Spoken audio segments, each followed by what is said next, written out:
박보미 TV. 박보미 TV.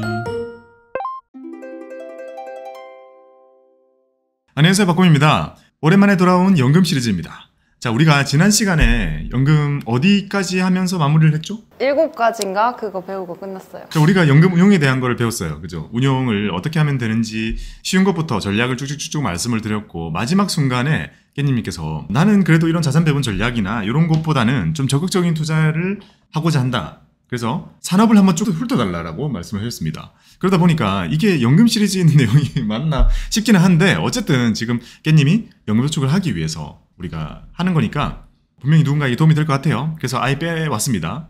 주식 컨텐츠 같지만 요거는 연금 컨텐츠입니다. 오늘 우리가 배울 내용은 연금 시리즈에 주식시장에 존재하는 그런 ETF로 살 수 있는 그런 섹터들을 한번 쭉 정리를 해드린 시간을 준비를 했습니다. 근데 이거는 연금뿐만 아니라 주식 투자하는 사람에게 모두에게 도움되는 정보 아니에요? 맞아요. 연금에서는 보수적으로 하더라도 주식 개인 계좌에서는 공격적으로 할 수 있으니까 그렇긴 한데 반대가 돼야 돼요? 순간 이런 생각이 들어요.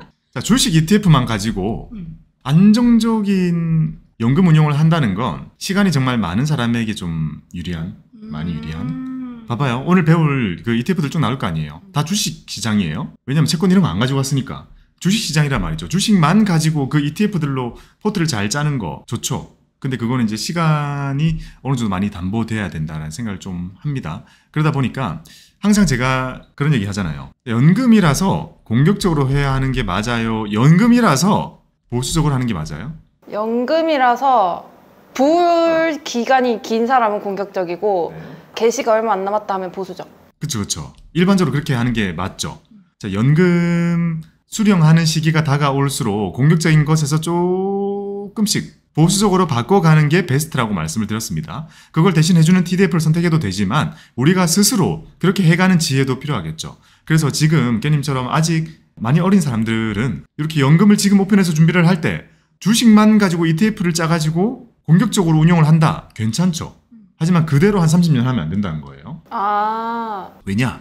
봐봐요. 아무리 투자를 잘하는 사람이라고 하더라도, 주식 투자를, 가치 투자를 잘하는 사람이라고 하더라도 본인이 어떻게 할 수 없는 시장의 움직임이라는 베타라는 거 존재하잖아요. 그게 내가 은퇴를 하고 연금을 받기 바로 직전에 시장 하락이 생길 거라는 걸 피할 수 있는 사람은 없어요. 없기 때문에 이거는 그냥 그야말로 그냥 당연히 해야 되는 거예요. 당연히. 그래서 지금 깻님이 오늘 배울 이런 주식시장이 존재하는 많은 ETF들로 공격적인 포트를 짜고 이렇게 바꿔가는 겁니다. 이번 시간에 배워둘 이 주식시장의 섹터 정리, 요거는 한번 배워두시면 섹터는 다양하니까 주식을 살 수도 있잖아요. 근데 ETF만 가져왔습니다. 왜냐하면 연금이니까. 그래서 ETF를 쭉 가져왔으니까요. 이걸 배워두시면 연금에서도 써먹고 IRP에서 써먹고 ISA에서 써먹고 위탁 계좌에서도 다 써먹을 수 있는 그런 일반적인 상식으로 이렇게 장착을 하셨으면 좋겠습니다. 자, 그러면 섹터, 무슨 말이죠? 산업, 분야, 분류 이렇게 표기하면 되겠죠. 자, 그러면 딱 떠오르는 섹터 뭐 있어요? 반도체, 2차전지, 2차전지, AI. 잠깐. 자, 거의 다 틀렸죠? 자, 제가 항상 하는 얘기가 뭐냐면 섹터가 있고 테마가 있어요. 우리는 거의 혼동해서 써요. 사실 명확히 구분할 필요는 없어요. 하지만 어찌 보면 테마는요, 언제든지 생겼다가 없어질 수 있어요. 근데 계속 생기고 없어지고 하다가 그 테마가 완전히 하나의 산업으로 자리를 잡으면 섹터화 된다고 제가 말씀을 드린 적이 있죠. 좀 더 이렇게 구분을 확 지어버리는? 네. 섹터는 완전히 그냥 이론적이고 이렇게 정립된 그런 거라면 테마는 그런 거랑 약간 결이 달라요. 그래서 봐봐요. 자, 방금 얘기했던 반도체, 그리고 자, AI, 뭔가 이상하다는 생각 안 들어요? 거기서 거기. 아니. 왜? 반도체가 AI 포함되어 있나? 그렇죠. AI는 테마고 반도체는 섹터잖아요. AI 테마 속에는 AI로 실제로 서비스를 내놓는 그러면 구글이나 이런 회사도 있고 AI 반도체를 만드는 회사들도 들어있죠. 그러니까 테마라는 것은 특정한 이 컨셉을 중심으로 거기에 연관될 수 있는 또는 주식적인 관점에서 볼 때 이게 주가가 같이 오를 수 있는 거를 묶으면 테마예요. 하지만 섹터는 그야말로 산업구분이에요. 산업구분. 전통적인 산업구분이에요. 음식료? 완전한 섹터죠. 근데 봐봐요. 음식료 하면 섹터예요. 라면 테마. 그럼 음식료 회사들 중에서 라면 회사들만 뽑히겠죠. 그리고 심지어 그 라면 회사 완제품을 파는 회사도 있지만 라면 껍데기를 만드는 회사들도 따로 상장이 또 돼 있고 거기 안에 재료를 만드는 회사들도 또 상장이 돼 있는 거 있단 말이에요. 그런 걸 엮으면 라면 테마가 되는 거죠. 하지만 음식료 이렇게 하게 되면 다른 음식까지 같이 들어있는 하나의 섹터가 되는 겁니다. 그래서 테마가 있고 섹터가 있는데 우리가 ETF들을 볼 때도 섹터 ETF가 있고 테마 ETF가 있어요. 되게 모호할 수 있는데 오늘 기준으로 한번 딱 배워두시면 좀 도움이 될 것 같습니다. 그러다 보면 외국인들은 주로 어떤 걸 살까요? 섹터를 좀 많이 사요. 한국에 들어올 때. 아 진짜요? 외국인들은 섹터를 많이 사고 개인들은 테마를 많이 주로 이용을 합니다. 외국인들은 산업 통째로 사는 걸 좋아하고 우리는 변동성이 엄청 심하잖아요, 테마는. 크죠. 훨씬 크죠. 그러니까 외국인들이 이걸 주로 사거든요. 왜냐면 특정 산업 자체를 사고 싶다. 야, 한국의 조선업을 사버리자. 야, 한국의 금융을 사버리자. 이런 생각으로 사는 거죠. 왜냐면 워낙 풀이 넓고 돈이 크잖아요. 그런 관점에 접근을 한다면 우리 개인 투자자들은 어때요? 야, 은행을 다 사면 수익률이 낮아. 그 중에 뭐 특정한 것만 고르자. 금융을 다 사면 너무 낮아. 증권만 고르자. 개인 투자자들 입장에서는요. 반도체 회사들을 전부 다 사면 너무 많으니까. AI에 연관되는 특정 기업들만 골라 사자. 전기차 전체를 다 사버리면 너무 많으니까. 뭐 테슬라에 연계되어 있는 친구들만 골라 사자. 뭐 이런 생각들이 컨셉으로 자리 잡을 수 있잖아요. 그런 것들이 다 테마 ETF로 나오게 됩니다. 그러다 보니 변동성은 테마 ETF가 훨씬 크죠. 그래서 많은 경우에 테마 ETF는 접근하지 마라라는 말을 하는 사람들도 많아요. 왜냐면 테마 ETF가 나온 시점에는 그게 되게 핫한 시점이기 때문에 물릴 수 있다 이런 얘기를 많이 하고 반면에 이제 섹터 ETF들 같은 경우에는 좀 고루하다. 너무 분산이 많이 되어 있다. 너무 느리다. 뭐 이런 얘기를 많이 하죠. 오늘 제가 가지고 온 건 섹터 기준으로 가지고 왔습니다. 자, 그러면 저런 산업 분류를 누가 하느냐? 자, 글로벌 기준이 있어요. 긱스라는 게 있습니다. 이 글로벌 기준인데요. 글로벌 인더스트리 클래시피케이션 스탠다드. 저기 적혀 있잖아요. 어디야? 기가 막히게 잘 맞춘다. 이거 깜짝 놀랐네, 진짜. 여기 윅스 보고, 한 거군요. 자, 긱스가 글로벌 기준입니다. 글로벌 기준인데. 윅스는 뭔데요? 요거는 코리안 버전으로 만든 거예요. 근데 왜 YG가 붙어 있어요? 이거 만든 회사가 YG거든요. 그래서 만든 회사는 YG, 우리는 어디서 봤냐면, FN 가이드 들어봤죠? 이 금융 정보들을 공유해주는 정보 사이트인데, 여기가 이제 YG가 가지고 있단 말이에요. 인덱스 만들어요? FN 인덱스 되게 많아요. 우리가 사는 정말 많은 ETF들의 지수를 여기서 많이 만들어줘요. 자주 나올 겁니다. ETF 이름에 FN 들어가는 것도 많아요. 여기서 만든 거예요. 그 회사는 YG라고 기억을 하면 되고 그렇기 때문에 YG에서 이렇게 긱스를 코리안 버전으로 만들어가지고 윅스라는 것을 만들어냈습니다. 윅스의 뜻은 YG 인더스트리 클래시피케이션 스탠다드입니다. 긱스는 글로벌.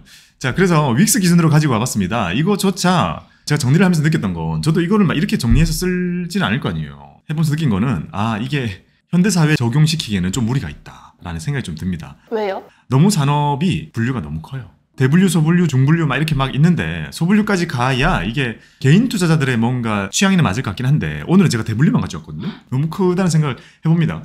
다 가져오면 이 영상이 한 3시간 될 것 같더라고요. 그러면 대분류에서 이제 골라가지고 네. 소분류로 파고들면 되나요? 그렇죠. 약간 우리가 흔히 얘기하는 탑다운 전략으로 어떤 산업이 유망한가를 보고 대분류, 중분류, 소분류 타고 내려가는 식으로 하면 좋겠다라고 해가지고 대분류 정도만 소개를 시켜드리면 될 것 같다라고 생각했습니다. 왜냐하면 우리는 지금 ETF 투자잖아요. ETF 사는 거는 그 정도도 괜찮아요. 근데 여기서 좀 더 들어가서 가치 투자를 한다 뭐 이렇게 하면 요거는 너무 범위가 넓습니다. 자, 대분류는 10개로 분류가 되고요. 중분류는 28개, 소분류는 거의 79개의 분류들이 있습니다. 이쯤 가면 이제 거의 테마랑 붙기도 하겠다라는 생각도 듭니다. 자, 그러면 여기 볼게요. 대분류 뭐가 있냐면 에너지, 소재, 산업재, 경기 관련 소비재, 필수 소비재, 건강관리, 금융, IT, 커뮤니케이션 서비스, 유틸리티. 자, 지금 말씀드렸던 이게 거의 공식에 가까운 윅스 용어입니다. 우리가 건강관리 그렇게 많이 안 쓰잖아요? 헬스케어라고 쓰잖아요. 헬스케어가 아마 긱스 기준이고 우리 기준으로는 건강관리 같은 말이죠. 그런 대분류를 가지고 있고 여기 안에 중분류 정도만 가면 일단 ETF 선에서는 어느 정도 다 끝나요. 자, 산업재 안에는 자본재 뭐 이렇게 운송 나눠지고 경기 관련 소비재 안에는 이렇게 중분류들이 있고 자, 이렇게 나눠져 있단 말이죠. 이 많은 산업 분류들 중에서 이제 내가 관심이 가는 것 보통 뭐부터 공부해야 될지 모르겠다고 하는 사람들 진짜 많잖아요. 그런 분들에게 오늘 이게 가이드가 좀 되지 않을까 생각을 해봅니다. 자, 눈에 띄는 섹터 깨님이 관심을 가지고 있다. 요즘 금융 너무 좋죠. 여러 가지 이유가 있겠죠? 뭐가 있을까요? 우리가 너무 잘 알고 있는? 배당? 뭐요? 저 PBR? 그러니까 그거 저평가 뭐죠? 아, 밸류업. 그래, 밸류업. 밸류업. 우리 영상도 많이 찍었잖아요. 공부도 많이 하고. 깜짝 놀랐네. 다른 사람 아니죠? 근데 여기 자동차 이런 거는 뭐예요? 아, 봐봐요. 자, 자동차는 필수 소비재예요? 사치재예요? 사치. 아, 필수. 그러면 조금 더 다르게 해볼게요. 내가 돈이 많고 자금을 떠나서 사는 차예요? 내가 돈이 많으면 사고 적으면 안 사는? 많으면 사는. 오, 그쵸, 그쵸. 많은 사람들이 필수 소비자라고 생각을 많이 하는데 자동차가요? 네, 그쵸. 특히 우리나라에서는 차의 위상은 더 높기 때문에 필수라고 생각을 하는데 글로벌 기준 그리고 윅스 기준 둘 다 자동차는 경기 소비자입니다. 경기 소비자라는 말은 사이클을 탄다는 거고 경기 좋을 때 많이 사고 안 좋을 때 많이 안 사는. 그러니까 전체로 보면 그런 결과가 항상 나오죠. 그래서 경기 소비자입니다. 대분류 10개 윅스 기준으로 한번 배워보도록 하겠습니다. 하나씩 읽어볼게요. 자, 에너지 따라하세요. 에너지, 자, 소재, 소재, 산업재, 산업재, 경기 관련 소비재, 경기 관련 소비재, 필수 소비재, 필수 소비재, 건강관리, 건강관리, 금융, 금융, IT, IT, 커뮤니케이션 서비스, 커뮤니케이션 서비스, 유틸리티. 유틸리티. 이렇게 10개입니다. 대략 느낌은 좀 오죠. 아, 이게 산업분류구나. 우리가 주식 투자를 할 때는 이런 산업분류를 구분을 해놓고 여기에 많은 투자를 하고 구분 짓고 막 그러고 있구나 라고 생각을 하면 됩니다. 중분류도 대략 이렇게 가지고 와봤습니다. 에너지 안에는 중분류도 하나밖에 없어요. 에너지. 소재는 소재. 산업재는 자본재 운송 서비스. 좀 어렵죠. 자, 경기 관련 소비재 중에서는 자동차, 의류, 호텔, 레스토랑, 유통, 교육. 뭔가 우리가 돈이 많아지면 많이 쓰고 적어지면 덜 쓰는 곳들입니다. 자, 필수 소비재는 반대겠죠. 식품, 음료, 담배. 담배는 근데 왜 필수 소비재예요? 담배요? 완전 필수죠. 전 흡연자로서 밥은 굶어도 담배는 피죠. 어? 돈이 10,000원밖에 없다 그러면 밥을 안 먹고 담배를 사죠. 너무 당연히.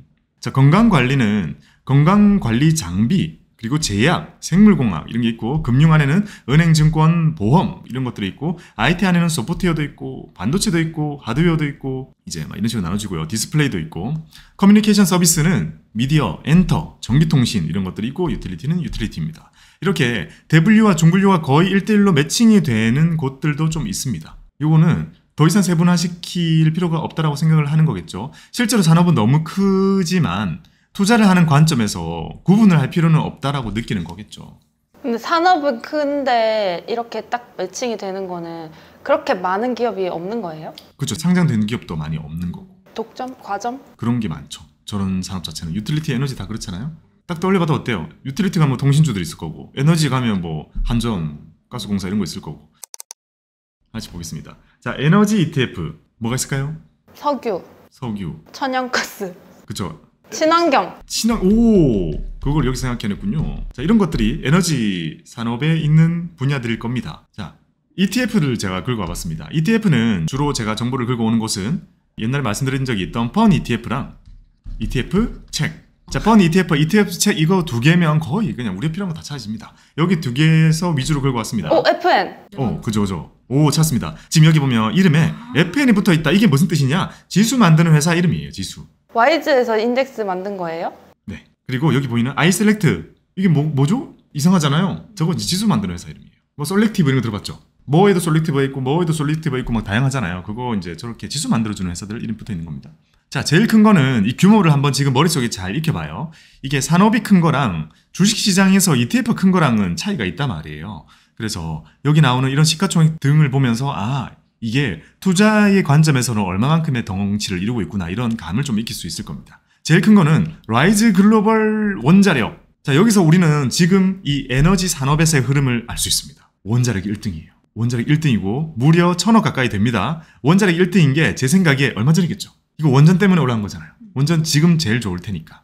그리고 2등이 코덱스에서 만든 K 신재생 에너지 액티브. 요거는 ESG 떴을 때 확 뜨지 않았을까 이런 생각 듭니다. 그리고 하나로 원자력이 세 번째 있고 자, 여기서 돌발 퀴즈. 맞출 수 있어요. 오, 라이즈 KB, KB 하나로 NH. 오, 정확합니다. 딴 거 물어볼게요. 자, 그러면 다이거 FN 신재생 에너지. 신재생 쪽 안에도 열어보면 원자력이 있겠죠. 여기도 있겠죠. 자, 추측해보는 거지만 없을 수도 있으니까 항상 열어보는 습관 들여야 됩니다. 열어볼 때 이런 데 들어가서 열어보면 진짜 쉽게 보여요. 아마 있으니까 지금처럼 원자력 테마가 강할 때 이렇게 상위에 있는 걸 겁니다. 자, 에이스 원자력 테마 딥서치 이런 거는 이제 테마 ETF라고 볼 수 있는 거죠. 지금 여기 다 테마예요. 제가 볼 때 다 테마입니다. 거의. 하나만 섹터 ETF입니다. 섹터 ETF를 굳이 이렇게 나누자면 타이거 200, 자 이름부터 나오죠. 코스피 200. 200개 중에서 에너지 기업이나 화학 모아놓은 이런 게 아주 전통적인 섹터 ETF 중에 하나입니다. 그럼 완전 대기업만 들어있겠네요. 코스피 200이면. 그렇죠. 그리고 조금 더 이렇게 원자력만 포커스 되어 있지는 않겠죠. 근데 궁금한 게 친환경 관심이 있어서 이렇게 사고 싶으면 친환경 종목들은 거의 코스닥에 있는 거 아니에요? 그건 아닌가? 그렇지 않아요. 아나요? 친환경은 돈 없으면 못해요. 오히려 친환경만 하는 회사는 잘 없지만 대기업이 친환경을 같이 하거나 신경 쓰는 경우가 더 많잖아요. 그럴 경우에 좀 포함이 되겠죠. 그러니까 테마 ETF 그래서 좀 어려운 거예요. 예를 들면 정말 큰 기업이 ESG 뭐 이런 거 에너지 쪽 잘한다고 해가지고 원전 쪽 좀 잘한다 해가지고 넣어놨는데 실제로 그게 비중이 안 클 거 아니에요. 그러니 이렇게 테마 ETF 같은 경우에는 내가 생각하는 만큼 테마가 센데 왜 내 건 안 오르지라는 생각을 좀 하게 돼요. 어쩔 수 없이. 잘 골라야겠다. 안에 좀 잘 뜯어보고. 그렇죠. 예를 들어 신재생 에너지 쪽에 나는 풍력 발전에 관심이 있어. 근데 풍력 기업 하나만 살려고 하니 어려워. 전반적으로 관련 있는 기업들을 사고 싶어 해서 ETF를 고를 때는 이제 다 열어봐야 돼요. 자, 이게 에너지 ETF였습니다. 저는 이 부분이 조금 지금 우리 이 시기를 살아갈 때 되게 의미 있다고 생각을 해요. 원래 에너지 쪽이면 우리가 관심 있을 만한 게 별로 없을 거 아니에요. 근데 ESG 시대부터 해서 친환경이 쑥 올라오다가 친환경 끝날 때 즈음에서는 요즘에는 또 원전이 이렇게 올라와 있는 거잖아요. 그러니까 지금은 섹터 구분으로 기준을 해가지고 이렇게 보고 있지만 그 산업 내에서 시가총액 상위를 차지하고 있는 거는 이게 테마 ETF들이 주로 차지하고 있는 거죠. 그래서 지금 지배적으로 어떤 산업의 변화가 일어나고 있는지를 우리는 이것만 보고도 좀 알 수 있습니다. 아, 원전이 지금은 대세? 네, 에너지 산업 분야에서는 대세구나 라고 생각할 수 있는 거죠. 자, 다음은 소재입니다. 소재 좀 막연하죠. 소재? 뭐지? 카본? 철강? 2차 전지도 소재인가? 그런 것들이 막 엮여 있겠죠. 개별 기업들은 이런 것들 우리가 골라서 공부해서 사면 되잖아요. 근데 ETF를 우리가 고를 때 이런 것들이 담겨있는 ETF는 뭐가 있을까라고 생각할 때 소재 ETF 이런 거는 없겠죠. 테마일 것 같아요. 그쵸. 소재 ETF 이런 놓으면 안 사요. 왜냐면 너무 광범위하잖아요. 그럼 여기 안에 종목이 몇백 개가 들어갈 텐데 그거는 외국인들은 살지 몰라도 개인들에게는 너무 매력이 없어지잖아요. 그러니까 테마성을 띌 수밖에 없습니다. 그러면 이 소재 산업에는 어떤 것들이 테마를 띠고 있는지 한번 보면 2차전지입니다. FN 나오죠? 여기도 FN. 자, 2차전지 소재, 2차전지 핵심 소재, 코덱스 철강 있네. 이렇게 이름 딱 돼 있는 거는 전형적인 섹터 ETF죠. 근데 또 까봐야 아는 거잖아요. 아, 그렇죠. 왜냐면 철강이라는 지금 W는 없으니까. 그러니까 철강 소재, 오, 아 이게 진짜 섹터 ETF다. 자, 코스피 200에 있는 기업들 중에 철강 기업과 소재 기업. 그러니까 철강은 소재에서 제일 큰 거거든요. 그러니까 철강은 일단 담고 그 외에는 소재 기업들만 담겠다라는 거잖아요. 요거는 소재라는 섹터를 벗어나는 기업들은 들어있지 않을 거예요. 이게 리얼 소재 ETF인 거죠. 인기는 많이 없습니다. 위에 봐봐요. 5천억 나왔습니다. BNK? 은행에서도 만들어요? 아니겠죠? BNK 자산운용. 코액트는 처음 들어보죠. 코액트는 코덱스 액티브를 생각으로 하면 됩니다. 코덱스는 주로 이제 패시브한 인덱스 ETF들이 많잖아요. 거기 안에서도 펀드 매니저들의 생각으로 액티브한 투자를 하는 곳이 있는데 이제 거기가 액티브 자산운용이라고 따로 있습니다. 삼성 액티브 자산운용 아예 따로 있는데 거기서 출시하는 브랜드가 코액티브입니다. 이름 말 그대로 이제 액티브한 투자인 거죠. 여기서는 테크 핵심 소재 공급망 액티브 내가 어떻게 하겠다라는 게 명확하게 적혀 있죠. 테크 분야에서 핵심 소재 쪽을 우리가 공급망을 파악해서 액티브하게 매매를 하겠다라는 그런 전략인 거죠. 그리고 2차전지 양극재만 담겠다 이런 것들도 있습니다. 자, 이런 것들이 소재 ETF였습니다. 자, ETF를 볼 때는 우리가 보통 1,000억만 넘으면 정말 큰 초대형 ETF라고 불러요. 그리고 우리 기준으로는요 100억 정도 기준으로 이거 넘으면 일단 규모는 합격했다라고 생각하면 돼요. 합격. 진짜 50억이 아니고? 50억이 상패 기준이구나. 50은 상패 기준입니다. 그러니까 거기 간당간당히 우리가 살 필요는 없으니까 기관들이 살짝만 사줘도 이건 넘어갈 거 아니에요. 그러니 우리가 볼 때는 100억 기준으로 보세요. 근데 5천억짜리가 있네. 그리고 2등도 1,500억이네. 와, 2차 전지는 ETF로 사는 사람이 정말 많다. 저 왠지 타이거 저거 샀었던 것 같은데. 아, 진짜 이거 샀었어요? 많은 사람들이 갖고 있네요. 정말 초대형 ETF였습니다. 그러면 사람들이 생각해 보는 거죠. 투자 아이디어는 사람마다 다양할 수 있잖아요. 지금 우리가 이 영상을 찍고 있는 2024년 8월 21일이거든요. 지금 벤츠 불나가지고 2차전지 캐즘에다가 원래 전기차 시장 자체는 저기 중국이 계속 불을 지펴주고 있었는데 중국이 주춤하니까 사실 테슬라 혼자만으로 독주가 약간 힘들어 보여요. 그래가지고 전 세계적으로 뭔가 성장하는 산업의 함정이라는 캐즘에 빠져 있는데 최근에 벤츠 불 크게 나면서 지금 2차 전지 쪽은 정말 초토화돼 있거든요. 그럴 때 시간이 많다면 공부 차근차근 해가지고 여기 관련된 기업들이 되게 많이 있잖아요. 여기를 이제 선별해서 사면 되겠지만 아닐 경우에 개별 기업을 하나하나 공부해가지고 살 수 있는 시간은 나에게는 없을 것 같다. 또는 연금 계좌나 IRP 같은 곳에서 사야 될 것 같다라고 할 때는요. 이런 ETF를 활용하는 겁니다. 다 돼 있잖아요. 준비 다 돼 있죠. 누구는 양극재만 사고 싶기도 하고 누구는 2차 전지 소재 묶여져 있는 거 사고 싶기도 하고 원하는 거 다 만들어져 있습니다. 소재 대략 알겠죠? 근데 저렇게 까보잖아요. 예를 들어서 코덱스 2차 전지 핵심 소재 저게 뭔가 궁금해서 까왔어요. 네. 근데 그 기업들을 다 알 필요는 없는 거예요? ETF를 산다는 것 자체가요. 개별 기업 분석을 하지 않겠다라는 게 은연중에 있죠. 그래도 뭔지는 대략 알아야 되는 거예요? 산업을 아는 게 더 중요한데 만약에 그거랑 관련 없는 게 그냥 띄워져 있는 거면요? 그런 경우는 없어요? ETF 만들 때? 애매한 거 많죠. 애매한 거. 잠깐만 이게 2차 전지였어? 2차 전지를 조금이라도 하고 있기는 있는데 2차 전지라고 볼 수 있나? 이런 거는 엄청 많죠. 근데 그렇게 생각하는 게 맞는 것 같아요. 일단 2차 전지 ETF를 누군가 산다면 그 의도 자체를 우리가 파악해보면 개별 기업 분석하는 것도 일단 어렵기도 하고 산업을 이해하는 것도 어렵기도 하고 근데 묶음으로 봤을 때 이 산업은 성장할 것 같다라는 걸 일단은 일상생활 속에서 체감적으로 어느 정도 확신이 들거나 아니면 내가 어느 정도 관련된 일을 하고 있어서 개별 기업까지는 다 몰라도 2차 전지 그러니까 전기차 자체가 이게 없어질 수 있는 건 아니야. 한번 정리되고 올라갈 거야 라고 생각할 수 있는 정도까지는 누구나 갈 수 있잖아요. 사실 우리도 에코프로 뭐 하는 회사인지는 몰라도 2차 전지 요새 안 좋다는 건 알잖아요. 그런 생각을 하시는 많은 분들이 그 정도 생각 선에서 할 수 있는 투자를 만들어주는 거는 ETF의 역할인 거죠. 말 그대로 이게 쉽게 살 수 있게 만들어주는 게 장점이기도 하지만 방금 깻님이 말한 것처럼 명확한 이해를 안 하고 사기 때문에 오는 단점도 있는 거죠. 양날의 검입니다. 근데 이왕 길게 모아갈 거면은 좀 알고 사는 게 낫지 않아요? 그러니까 연금에서는 개별 기업을 사고 싶어도 못 사니까 ETF를 사야 될 수밖에 없는데 그 연금에서 산다는 것 자체가 짧아도 3년, 길면 뭐 10년 이렇게 될 수도 있는 거니까 그래도 알고 사는 게 낫지 않나? 그래서 우리가 할 수 있는 건 두 가지 정도일 것 같아요. 만약에 지금 여기 보이는 이런 ETF를 우리가 다룬다면 첫 번째는 산업 레포트를 좀 보는 거죠. 산업 레포트를 보면 그 산업을 커버하고 있는 애널리스트가 이 산업의 동향에 대해서 쭉 얘기를 해주고 영상도 이런 건 되게 많아요. 그런 것들을 쭉 보면 내가 포스코가 될지 에코프로가 될지 이런 것에 대한 깊이 공부를 하지 않더라도 산업 자체가 살아나 있구나라는 정도까지는 우리가 인지할 수 있고 그 다음에 두 번째는 말 그대로 아까 펀 ETF나 이제 ETF 책 이런 데 들어가가지고요. PDF라고 불리는 게 우리가 다운받는 그 양식의 PDF 말고 포트폴리오 디파짓 파일이라고 부릅니다. 구성 종목이라고 부르는 거죠. 한글로 번역되어 있으면 구성 종목이라고 부르고 안 그러면 PDF라고 나오는데 그걸 열어보고 위에서부터 차례대로 어느 정도 이제 공부를 해가는 거죠. 위에서부터. 쉽잖아요. 순서 정해서 하니까 쉽잖아요. 위에서부터 공부해가다가 만약에 이 중에 제일 좋은 거를 찾았어. 그러면 개별로 넘어가 되겠죠? 근데 만약 그게 아니라 쭉 봤는데 딱히 그런 건 안 보여. 그러면 안 넘어가 그대로 ETF를 더 사면 되겠죠? 이런 식으로도 공부를 하면 좋을 것 같습니다. 소재 어때 보여요? 깻님의 판단. 소재 점수는요? 소재 점수요? 매력도. 근데 일단은 저 2차 전지를 잘 몰라요. 그래가지고 제가 그때 그런 얘기 했었잖아요. 공부는 테마 탈 때 하면 좋다고. 그때 정말 유튜브 키잖아요. 박사님도 나오고 아니면 애널리스트 분들이 나와가지고 그거 설명 영상이 진짜 많이 나왔어요. 그래서 그때 공부 진짜 많이 하고 이제 사는 거는 나중에 사면 된다 했잖아요. 근데 약간 이게 우리나라가 지금은 중국보다 더 잘하지만 배터리 중에 일부를 잘하죠. 기술력은 아무튼 중국보다 높다고 하던데?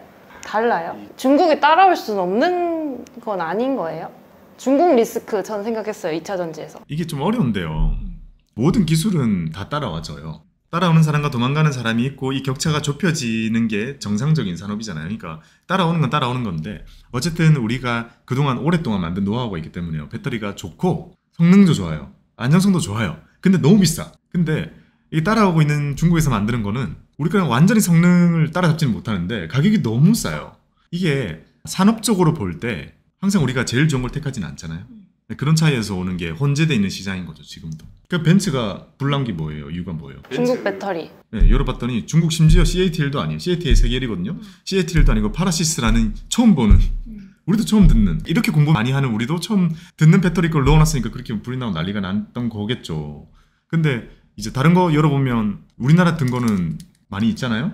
아니, 그러니까 이게 뭔가 2차 전지 하면 사고 싶잖아요. 지금 좀 많이 떨어진 것 같고 이러니까. 근데 이거를 제대로 알지 못하면은 사기가 좀 애매한 게 중국 정부는 왜 막 다 퍼주고는 거기서 이제 살아남은 애들만 완전 쾅 크는 그런 시스템이잖아요. 어떻게 보면. 그러다 보면 이제 중국 리스크 이거를 생각하지 않을 수가 없는데 내가 이걸 사 모아도 되나. 그걸 어떻게 판단해요? 그거 요거 보면 나옵니다. 어디? 요거 보면 나옵니다. 아, 거기에? 지금 깻님이 떠올린 게 2차 전지를 ETF로 사는 사람들이 가장 많이 하는 질문이에요. 그러니 당연히 이 산업 동향이나 이런 곳에서는 저런 설명이 다 들어가죠. 근데 산업적으로 보는 이런 개념도 있지만 공학적으로 보는 것도 되게 필요하잖아요. 그러면 이제 유튜브 영상 같은 거 찾아보다 보면 중국이 만든 뭐 LFP 배터리랑 우리가 만든 삼원기 배터리의 차이, 그게 결국 따라오느냐, 아니면 이 LFP 중국에서 만드는 얘도 개량을 하면 더 좋다, 뭐 이런 얘기도 막 나오고. 그러니까 끝이 없어요. 약간 좋은 기술, 안 좋은 기술 있는 게 아니라 좋은 기술에다 보완하면 더 좋아지기도 하고. 그러니까 이게 이렇게 가는 거거든요.